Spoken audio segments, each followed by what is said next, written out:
Hoje o Instituto Guaicuí apresenta o Panorama, um novo formato pensado para trazer as principais informações do que acontece na luta pela conservação do meio ambiente e dos direitos humanos. Panorama será a janela para olhar a realidade de forma ampla e refletir sobre aquilo que foi notícia.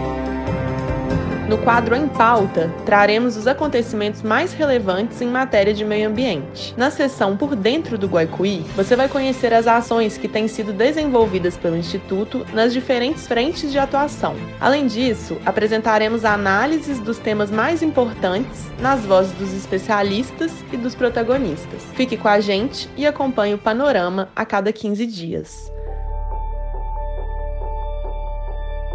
Nessa primeira edição, o professor Marcos Vinícius Poliano, diretor do Instituto Guaicuí, analisa os 6 anos do rompimento da barragem da Samarco e BHP sobre o Rio Doce.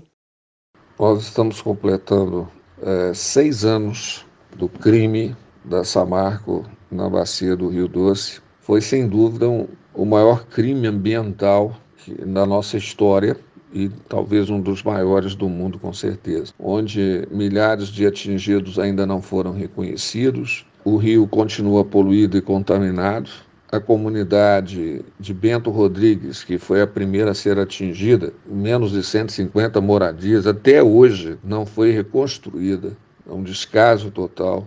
A justiça se mostra lenta e, vamos dizer, até injusta com todos os danos provocados. Até hoje, as pessoas responsáveis não foram punidas, ou seja, não teve ainda a responsabilização criminal do processo.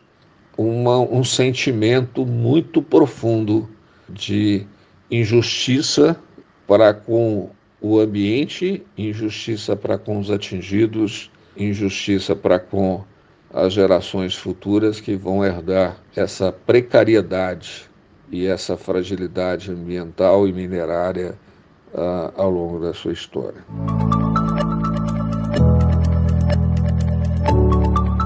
Depois de 6 anos de rompimento da barragem de Fundão, em Mariana, e passados 3 anos da determinação do acordo de 2,5 bilhões de indenizações, nem 30% dos atingidos receberam o valor compensatório devido pela Samarco, pela Vale e pela BHP. A situação levou o Ministério Público do Estado de Minas Gerais a cobrar na Justiça que as 3 empresas cumpram a sentença de pagamento. Além disso, o Ministério Público exige que seja definida uma multa de 10% da dívida pelo atraso nas indenizações.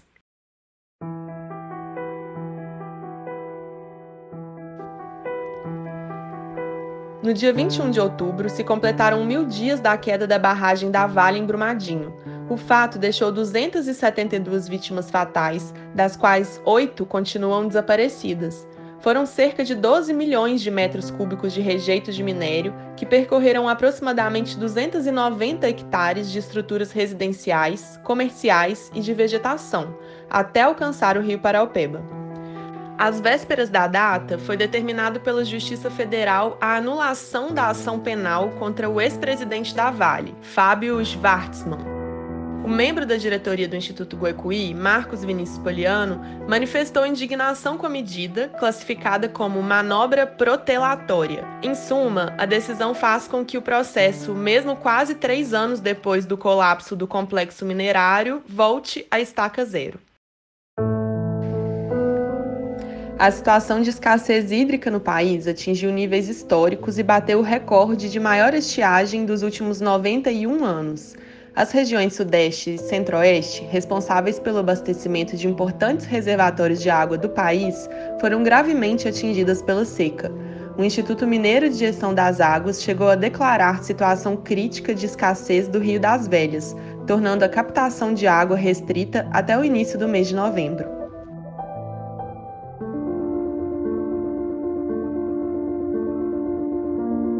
Fique ligado nas ações que o Instituto Guaicuí vem desenvolvendo. O Projeto Paraopeba entregou seu novo plano de trabalho para aprovação das instituições de justiça. A primeira versão, em vigor desde o início de 2020, precisou passar por adequações após novas demandas e responsabilidades terem sido trazidas com o acordo entre a Vale e o Poder Público. O novo documento foi dividido em 3 eixos principais: governança, processo judicial e acordo. A previsão é de que ele passe a valer a partir do dia 1º de dezembro. Por falar em plano de trabalho, o projeto Antônio Pereira também entregou uma nova proposta para o escopo das atividades. As mudanças foram pedidas pela juíza Kellen Cristine de Salles, após a Vale ter entrado com recurso judicial contra a primeira versão. A mineradora e o Ministério Público ainda devem se manifestar sobre o novo documento. Embora o direito de assessoria técnica tenha sido assegurado pela Justiça, as pessoas atingidas têm pressa de que a ATI possa entrar em campo. Entre os problemas emergenciais de Antônio Pereira estão os danos causados pelas próprias obras de descaracterização da barragem Doutor, que afetam diariamente os moradores do distrito.